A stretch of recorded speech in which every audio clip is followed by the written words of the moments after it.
al destino del agua. Oye las palabras sabias de la voz de los abuelos, hay que venerar el agua. ¿Qué tal? Bienvenidos a nuestro programa Las Voces del Agua, un podcast de la Universidad Autónoma de San Luis Potosí y específicamente del Grupo Universitario del Agua, que busca divulgar entre la población nuestras principales preocupaciones que como investigadores hemos estado siguiendo con relación al agua en el estado de San Luis Potosí y en general de nuestro país. En esta ocasión nos acompaña el licenciado José Antonio Fernández Ponce, quien también nos estará dando una visión jurídica con relación a esta problemática. Es importante que nos sigan en las diferentes redes sociales del Grupo Universitario del Agua, así como las de la Universidad Autónoma de San Luis Potosí. En este caso, las redes sociales son YouTube y Spotify, @UASLP, y también en Twitter, Instagram y Facebook con Agua UASLP. Síganos, por favor. Ahí encontrarán mucha información relevante para una mejor cultura del agua. En este caso me toca presentar entonces al licenciado José Antonio Fernández Ponce y me daré la posibilidad de leer algunos de sus antecedentes profesionales. Muchas gracias por venir el día de hoy. Gracias a ti.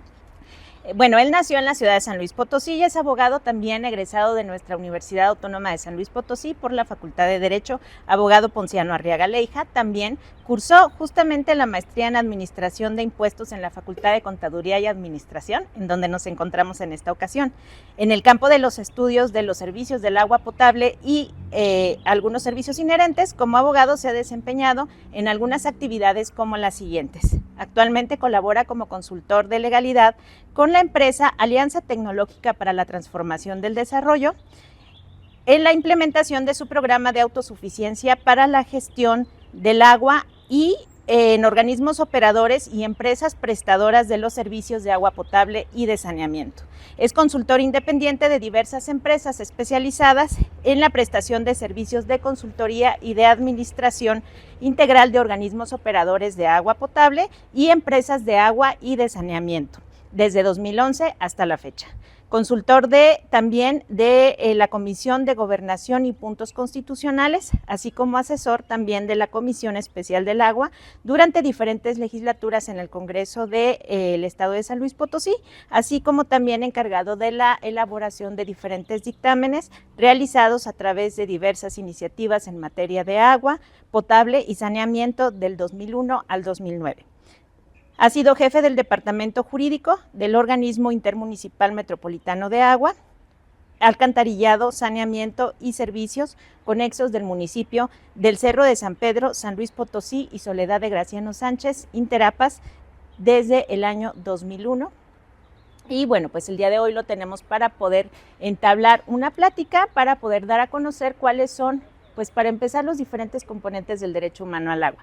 Nosotros sabemos que nuestro país ha reconocido desde el año 2011 una serie de prerrogativas en favor de las diferentes personas, independientemente de su circunstancia, su grupo social, sus preferencias, su nacionalidad.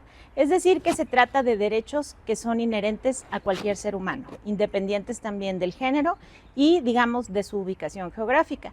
En ese sentido, los derechos humanos se encuentran establecidos en la Constitución, pero también forman parte de los diferentes instrumentos internacionales de los cuales México ha sido parte, entre ellos el derecho humano al agua. ¿Qué nos puedes platicar, licenciado José Antonio, con respecto al derecho humano al agua y el saneamiento precisamente, y cuáles son sus diferentes elementos, al menos por lo que se refiere pues a nuestra región, a América Latina, pero específicamente también a México? Gracias, Violeta. Pues bueno, el derecho humano al agua tiene una connotación o una conceptualización bastante sencilla. Es simplemente el derecho de todos a disponer de agua suficiente, salubre, aceptable, accesible y asequible para el uso personal y doméstico. Lo leo porque de repente no soy muy bueno memorizando, pero en realidad es ese derecho que tenemos de acceder al agua, ¿no? Pero lo interesante es que ese acceso tiene que llevar esas condiciones, es decir, tiene que ser primero suficiente. Entonces, el criterio de suficiencia puede ser muy subjetivo, pero afortunadamente desde los instrumentos internacionales ya hay un mínimo, ¿no? De entre 50 a 100 litros por habitante al día para satisfacer la demanda, ¿no?, que se tenga. Estamos hablando de uso doméstico, es decir, del uso para las necesidades vitales de la persona. Además de ser suficiente, tiene que ser salubre, tiene que estar libre de microorganismos, de cualquier contaminante, y para que no sea simple y sencillamente un satisfactor, sino que contribuye precisamente a fortalecer otros derechos humanos como el de la salud de manera preferente. Y tiene que ser aceptable, tiene que ser incolora, insabora, inolora, y todas las instalaciones y servicios tienen que estar culturalmente aptos, de acuerdo con las costumbres y usos de las personas. Y desde luego, pues, tiene que también considerar, entre otras cosas, las discapacidades de algunas otras personas para poder acceder de manera sencilla al agua. Y asequible, ¿no? Asequible tenemos que tener esa posibilidad física de acceder con facilidad, y aquí redundamos otra vez en que esa facilidad para el acceso tiene que ser preferente, sobre todo para los sectores vulnerables. Esa es la asequibilidad, y la asequibilidad tiene que ser conforme con lo que ya tenemos, es decir, no tiene que haber un retroceso. Entonces, si ahorita ya gozamos con el agua en casa, esa accesibilidad no puede ir hacia atrás, tiene que mejorar. Así es. Entonces, ese es el primer grado de asequibilidad. Y el segundo grado de asequibilidad es la asequibilidad económica. Es decir, el agua sería ideal que fuera gratuita, pero los costos de distribución son demasiado altos, por lo tanto el agua genera, o el servicio de agua y saneamiento genera costos, y sin embargo el hecho de que haya costos que se traduzcan en cuotas, tarifas, derechos, como les queramos llamar, lo que tenemos que cuidar es que sean suficientes para cubrir el costo, pero que de ninguna manera impidan que las personas puedan accesar el agua. Es decir, la pobreza no puede ser un motivo para no tener agua.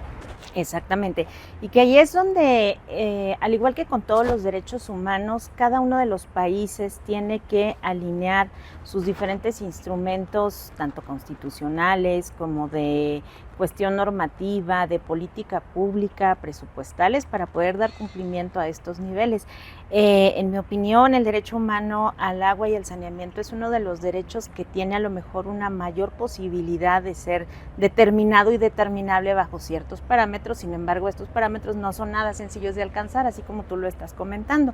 Y bueno, pues la cuestión financiera es otro tema que vamos a tocar en otras de las posteriores entrevistas que llevaremos a cabo contigo, pero bueno, en ese sentido a mí me gustaría, para ir profundizando en el conocimiento de nuestros oyentes y de quienes nos están viendo también, ¿cuál es la estructura, por ejemplo, a nivel constitucional y a nivel legal que México adopta para darle ese seguimiento, para darle esa recepción constitucional y normativa a este derecho humano al agua y el saneamiento, después de que México pues se ha comprometido alegremente con toda una serie de convenios, de convenciones de derechos humanos? México todo firma, afortunadamente la voluntad existe, pero bueno, luego llegan acá los topes tanto financieros como materiales y jurídicos, ¿no? Pero bueno, el andamiaje que rodea el derecho humano al agua y el saneamiento en México, ¿cuál sería, si nos lo pudieras explicar en algunas breves palabras? Claro, pero antes déjame decirte, cerraste con algo muy interesante, ¿no?, sobre la repercusión que tiene el agua.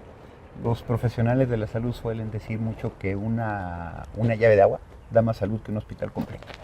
Entonces, eso es lo interesante del agua, que además de que es un satisfactor inmediato, también es la base de muchos satisfactores. Claro. Y aquí hay una incongruencia, ¿no? Desde entrando ya a tu pregunta en forma muy directa.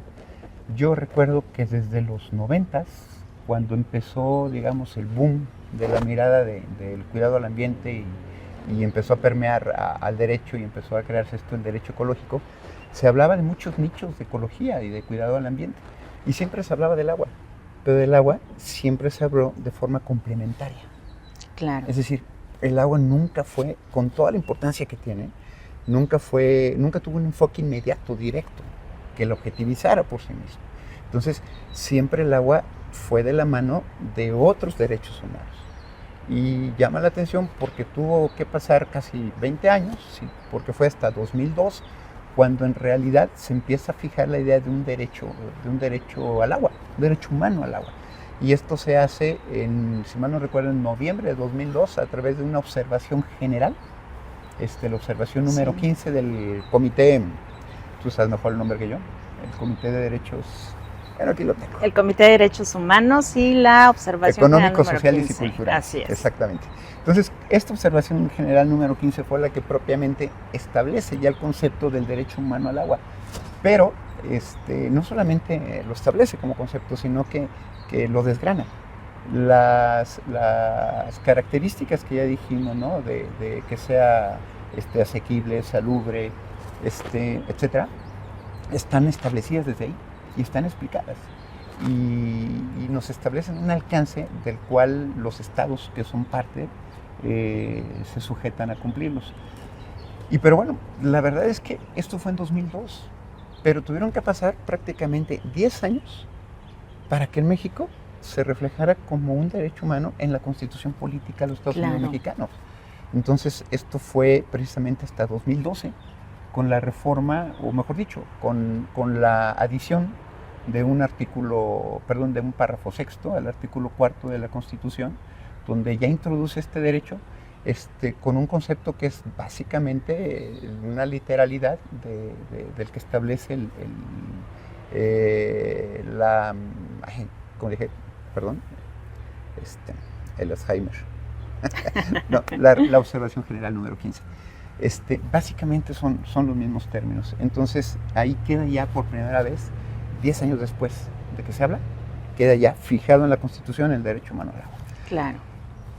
Deberíamos entonces contar de inmediato con la legislación secundaria que lo desgranara, ¿no? Que reflejara ese pequeño parrafito que tiene un tremendo alcance en cuanto a condiciones y circunstancias que tienen que tomar los gobiernos, pero también de beneficio para las personas. Sin embargo, el decreto que establece esa modificación constitucional les estableció en ese momento a los legisladores un plazo de 360 días para emitir la Ley General de Aguas. Y ya pasaron 13 años y no tenemos esa ley. Lo que sí tenemos son más iniciativas de esa ley y tenemos muchas consultas.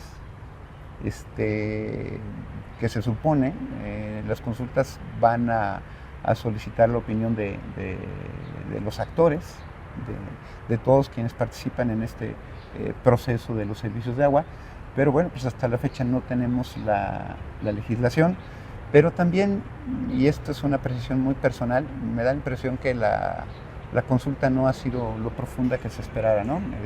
Como que ha llegado solamente a ciertas capas de interés, a ciertos actores, pero no se ha abierto en general a la población y habría mucho que decir. La visión social del agua es clara y acapara o toma mucho del escenario, pero también hay otras visiones, ¿no? La visión del técnico, la visión del financiero, la visión del administrador, que deberían ser tomadas en consideración, pero bueno, a fin de cuentas, 13 años y espero que no pasemos de 13 años. Claro, como todo problema complejo hay un sinfín de perspectivas que confluyen y que son necesarias, imprescindibles, diría yo, para poder llevar a cabo una normalización adecuada de lo que es precisamente este acceso a este derecho. Y justamente para agregar un poquito este tema que a veces se deja algo de lado con relación a este derecho humano al agua y el saneamiento. ¿Qué implica esta parte del saneamiento y por qué incluso también existen algunos países que dicen que debería de considerarse como derecho humano al agua por un lado y derecho humano al saneamiento por otro lado? Sin embargo, ¿tú nos podrías explicar algo de esta correlación y por qué es fundamental que se considere como un solo elemento, como un solo derecho de todos aquellos que se interrelacionan con el derecho humano al agua? Porque también tú dices algo súper importante. Si bien es cierto existe una interdependencia entre los derechos humanos y el agua precisamente influye en muchos, incide directamente en la vigencia de los otros, lo cierto es que era necesario el reconocimiento específico del derecho humano al agua y el saneamiento, y en este caso entonces, ¿por qué no hablar de un derecho humano al agua por un lado y por qué no hablar de un derecho humano al saneamiento por el otro? Pues como diría la sabiduría popular, es que van juntos con pegado. En realidad, el agua se consume y se desecha. Claro. Entonces no son dos partes de un mismo derecho. Entonces, luego aquí los que tienen que hablar son los técnicos en estos temas ecológicos y de salud, pero básicamente el agua que se nos proporciona la consumimos y la desechamos a través de nuestros mismos cuerpos y desde luego tienen que alejarse del lugar donde vivimos. Entonces el saneamiento es una parte indispensable, o sea, no es indispensable, es el mismo derecho humano al agua. El mismo derecho humano al agua tiene dos componentes. Claro. El abastecimiento del agua limpia, de calidad, libre de microorganismos para poderse consumir por las personas y tiene que ser retirada una vez que sucede.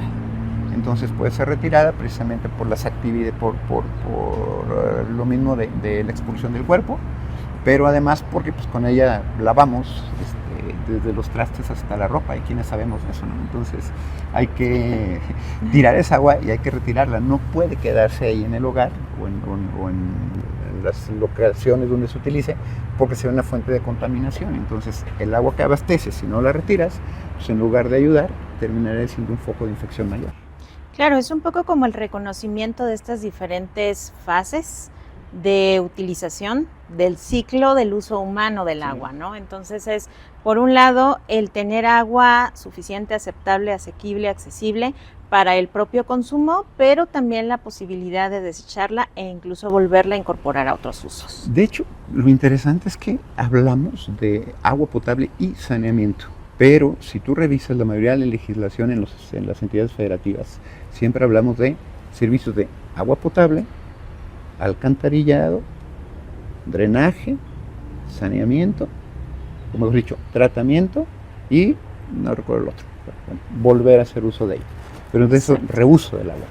Entonces, todos estos servicios y todos estos últimos que mencioné al final, en realidad es uno solo, en general es saneamiento. Saneamiento público, que es el de las alcantarillas en las calles.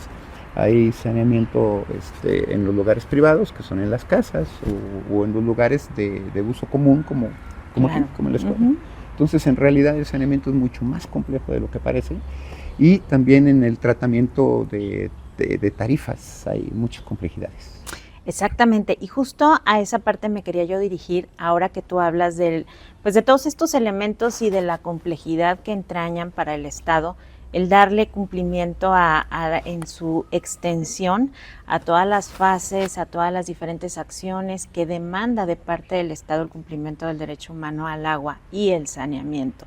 Entonces la pregunta sería, ¿esto implica agua gratuita para todos o no? No, no implica agua gratuita para todos. ¿Cuál es el alcance? Mira, digamos que, colgándonos para cerrar del tema anterior, el problema es que todos estos alcances del derecho humano al agua, en merced a esa omisión legislativa, no están definidos. Entonces, todavía tenemos muchas preguntas, ¿cómo van a quedar? ¿no? Claro. Y ese es uno de ellos, ¿no? O de la presunta gratuidad. Pero bueno, por lo pronto lo que vemos es que los estados o las entidades federativas, las legislaturas locales, ante la omisión de la federación, están ya empezando, afortunadamente, a establecer en sus legislaciones el concepto de derecho humano al agua, ¿no? Y Correcto. empiezan a jugar mucho ya con avanzar estos elementos, y uno de ellos es en la asequibilidad económica. Con esto, claro, la asequibilidad económica que viene desde la observación general y que ya se reflejan en algunas leyes estatales, entonces está quedando claro una cosa: el agua no puede ser gratuita, ¿no? Es decir, el servicio del agua es gratuita, el agua no llega gratuita, pero el extraerla del subsuelo o de cuerpos externos tiene costos. Tiene costos, y más clorarla, tratarla, hacerla potable, distribuirla a los hogares, a los comercios, etcétera. Entonces tiene costos muy altos y la verdad no hay presupuesto que aguante. No hay presupuesto que aguante como para pensar que el agua puede ser, vamos a llamarlo así, subsidiada al 100%, que no le cueste nada al usuario final, y que en todo caso los operadores del agua simple y sencillamente reciban los recursos que requieren. Entonces, esto es impensable en la situación económica actual, pero también queda claro que no solamente es por el boquete presupuestario, financiero, Claro. que sufriría el erario público. También hay que considerar que a fin de cuentas el agua gratuita, con los costos enormes que tiene, necesariamente tendría repercusiones en los presupuestos que se asignan para el cumplimiento de otros servicios que constituyen derechos humanos. Entonces, eso es un tema importante. Yo entiendo que hay personas que a partir de ciertas consideraciones de tipo ideológico consideran que un servicio público de esa magnitud debe de ser necesariamente gratuito. Sin embargo, pues bueno, las razones son esas, son razones económicas de mucho peso por lo que no puede ser gratuito. Lo que sí tiene que considerarse siempre son las situaciones o la situación especial de muchos sectores de personas frente al servicio, ¿no? Donde no tienen la posibilidad de pagarlo. Entonces ahí debe haber mecanismos que hagan de la gratuidad un elemento para permitir el acceso, pero un elemento que debe ser excepcional. ¿Sí? Así es. Y finalmente, bueno, el agua gratuita es peligrosa, no se cuida. En realidad las personas, no importa si pagan mucho o menos agua, en general no ponen mucha atención a la forma en que la gastan, ¿no? Entonces, si la pones gratuita, no creo que sea de ninguna forma lo más conveniente, pero a fin de cuentas, el asunto es, insisto, no hay presupuesto que alcance para dotar los servicios de agua de manera gratuita. Ok, entonces estaríamos hablando de dos componentes. Un componente que se refiere precisamente a la prestación del propio servicio y otro que se refiere también a las señales de mercado que implica el asignarle un costo al agua. Entonces, por eso es importantísimo y también es importante reconocer la situación de precariedad y de dificultad en el acceso o la asequibilidad de ciertos sectores de la población. Entonces, por eso frecuentemente encontramos algunas excepciones, algunas disminuciones en cuanto a los costos, en cuanto a las tarifas, a personas que presentan situaciones muy específicas como tema de personas con discapacidad, personas adultas mayores, pertenecientes a pueblos indígenas o incluso mujeres. Eso ya varía en las diferentes legislaciones que se tengan, tanto en los niveles estatales como en los niveles municipales, pero ya estamos hablando de un enfoque social de los usuarios y de quienes precisamente hacen utilización de este servicio. Entonces, bueno, pues yo te agradezco mucho en esta ocasión que hayas estado por aquí con nosotros hablándonos precisamente de esta plática introductoria de lo que significa el derecho humano al agua y el saneamiento, y espero verte en el siguiente bloque para seguir hablando de las diferentes formas de administración del agua. Claro, muchas gracias por estar con nosotros, excelente día y hasta la próxima. Amejali.